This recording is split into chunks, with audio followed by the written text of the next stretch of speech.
kedua, menganalisis faktor yang mempengaruhi perdagangan internasional. Dan yang ketiga, mengidentifikasi manfaat perdagangan internasional. Kemudian yang keempat adalah menulis tentang dampak perdagangan internasional. Nah, sebelum kita masuk pembelajaran inti, anak-anakku sekalian boleh menjawab pertanyaan Ibu sebagai berikut. Apa penyebab terjadinya perdagangan internasional? Silakan tulis di buku kalian masing-masing ya. Nah, kita lanjut.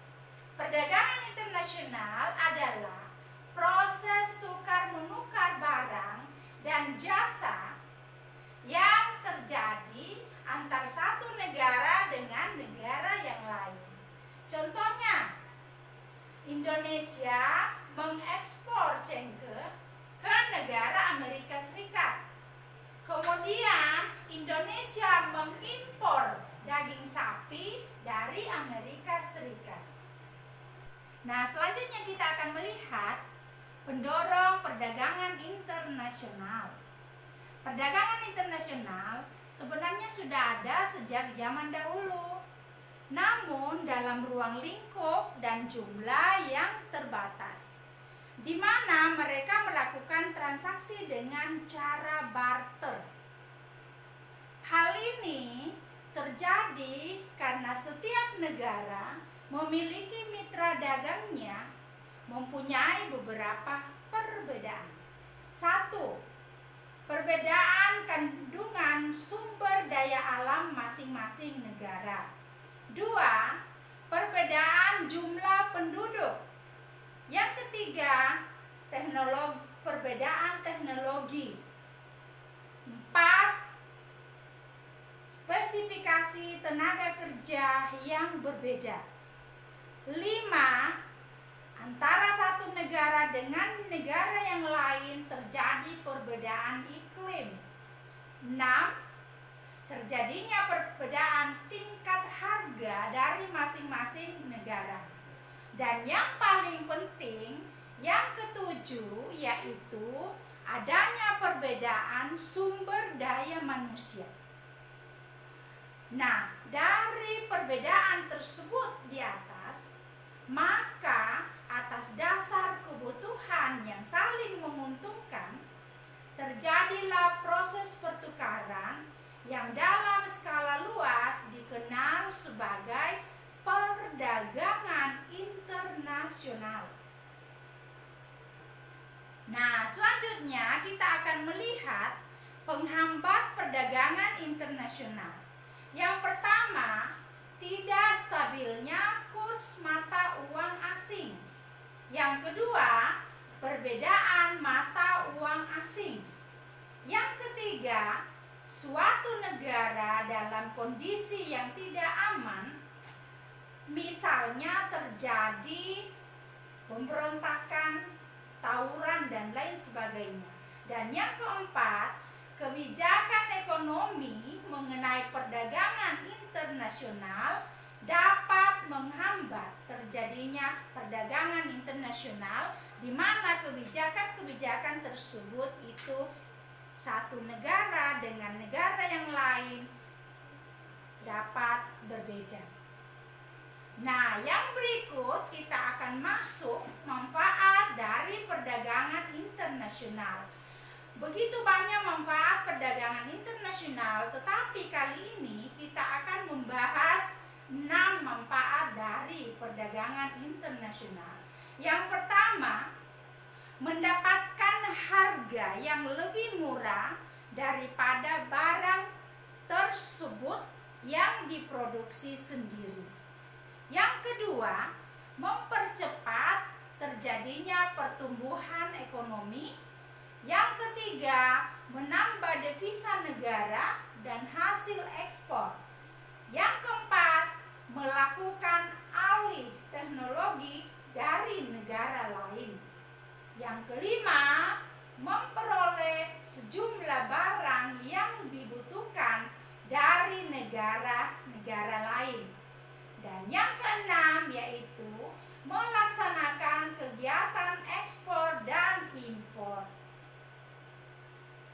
Nah, anak-anakku sekalian, demikianlah materi kita hari ini. Dan untuk mengetahui sejauh mana pemahaman kalian, di sini Ibu menampilkan lembar kerja peserta didik yang harus kalian kerjakan. Yang pertama, kalian akan membuat peta pikiran dan menulis narasi atau opini tentang dampak positif dari perdagangan internasional. Nah, langkah-langkah dalam melaksanakan atau mengerjakan lembar kerja ini, yang pertama, siswa atau kalian memilih salah satu dampak positif dari perdagangan internasional. Yang di sini Ibu mengambil 5 poin penting. Yang pertama, kegiatan produksi dalam negeri akan meningkat, baik kualitas maupun kuantitas.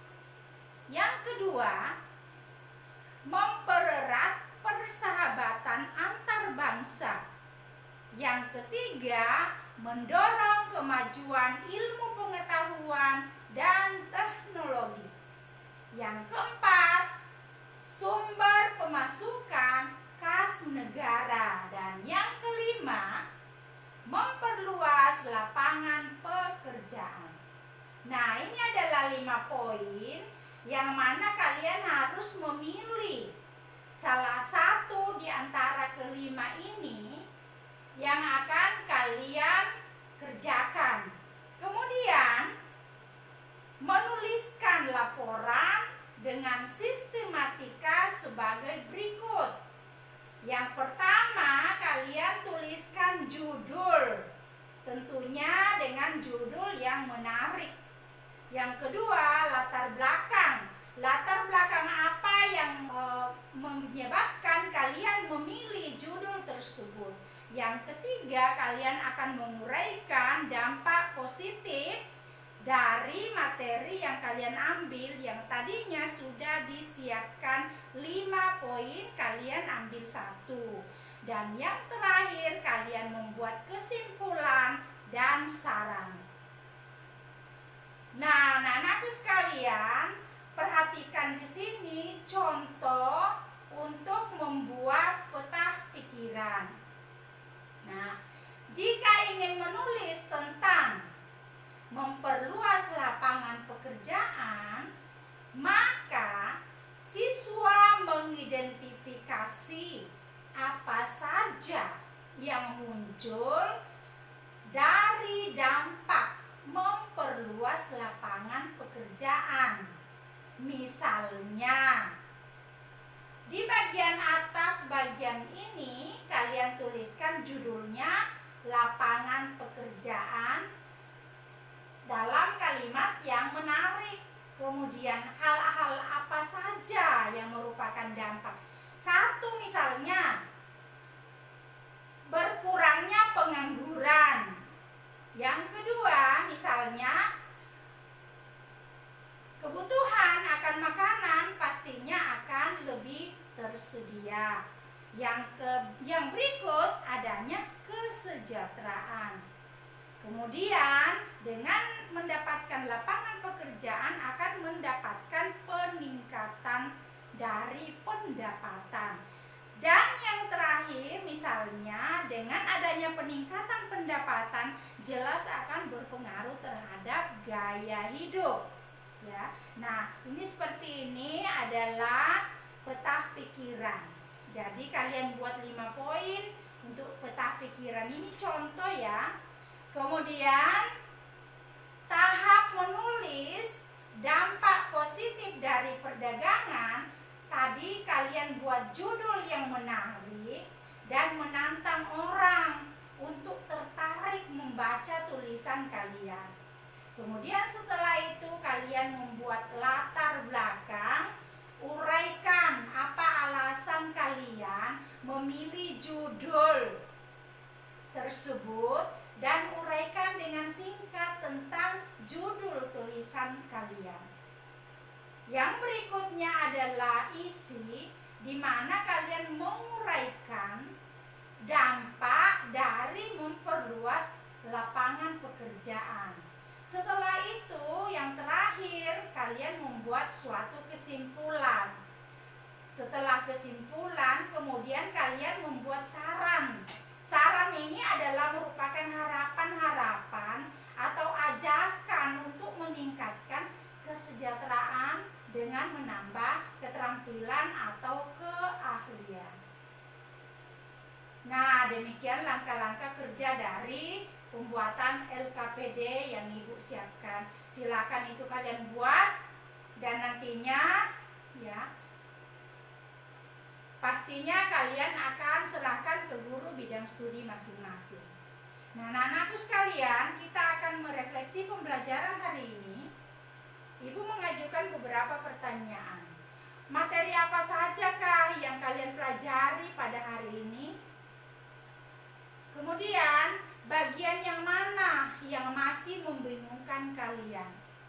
Dan yang terakhir, bagaimana kesan kalian terhadap aktivitas pembelajaran hari ini? Nah, ini juga kalian tuliskan di buku kalian setelah kalian mengerjakan LKPD, kemudian menuliskan jawaban dari refleksi kegiatan kita hari ini dan diserahkan kepada guru bidang studi masing-masing.